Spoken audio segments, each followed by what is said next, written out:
গভীর চক্রান্ত ষড়যন্ত্র চলছে দেশে। আমরা দেখেছেন গোপালগঞ্জের কিছু ঘটনা দেখেছেন, এটা বিচ্ছিন্ন ঘটনা নয়। কদিন আগে দেখেছি আমরা যে একটি ঘটনাকে, একটি ব্যবসায়িক ঘটনাকে কেন্দ্র করে মিটফোর্ডে যে আমরা দেখেছি সোহাগ হত্যাকাণ্ড হয়েছে, সেটাও কিন্তু বিচ্ছিন্ন অত্যন্ত পরিকল্পিতভাবে একটি ঘটনা ঘটিয়ে এই দেশে এই যে অর্জিত, এই যে শহীদের, এই তাহমিদের রক্তের বিনিময়ে অর্জিত এই মুক্ত পরিবেশকে তারা একটি ভিন্ন খাতে প্রবাহিত করার জন্য গভীর চক্রান্তে লিপ্ত হয়েছে।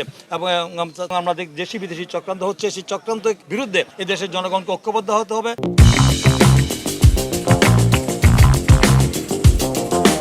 যে শহীদের রক্ত যেন কোনো অবধি বৃথা যেতে না পারে। তারা যে অর্থে রক্ত দিয়েছেন, শহীদ হয়েছেন, জীবন উৎসর্গ করেছেন, আত্মত্যাগ করেছেন, সেটা যেন আগামী দিনে একটি অবাধ, সুষ্ঠু, গ্রহণযোগ্য, ইনক্লুসিভ নির্বাচনের মধ্য দিয়ে জনগণের চূড়ান্ত বিজয় সূচিত হয় এবং একটি গণতান্ত্রিক সরকার প্রতিষ্ঠা হয়, জনগণের সরকার প্রতিষ্ঠা হয়।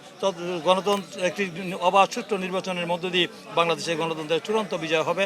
তখনই শহীদের রক্তে সার্থক হবে। তাই আমি মনে করি শহীদের রক্তের প্রতি আমরা এবং শহীদদের প্রতি আমরা শহীদের বিধি আত্মার প্রতি আমরা গভীর শ্রদ্ধা নিবেদন করছি, তার রুহের মাগফিরাত কামনা করছি। তাদের রক্ত কোনো অবস্থায় যেন বৃথা না যায়, তাদের রক্তের বিনিময়ে যে আমরা অর্জন করেছি, অর্জনকে যেন আমরা বাস্তবে রূপ দিতে পারি। জনগণের মুক্তি না হওয়া পর্যন্ত, গণতন্ত্রের চূড়ান্ত বিজয় না হওয়া পর্যন্ত আমাদের আন্দোলন সংগ্রাম চলবে। ইনশাআল্লাহ আমরা আগামী দিনে ক্ষমতায় আসলে শহীদের বীরের মর্যাদা থেকে শুরু করে সব ধরনের যা একজন শহীদদের যে শহীদদের রক্তের বিনিময়ে আমরা মুক্ত হয়েছি, স্বৈরাচার ফেসিবাদ মুক্ত সমাজ পেয়েছি, দেশ পেয়েছি, গণতন্ত্র পেয়েছি, তাদেরকে সর্বোচ্চ সম্মান দেওয়ার ব্যবস্থা করা হবে।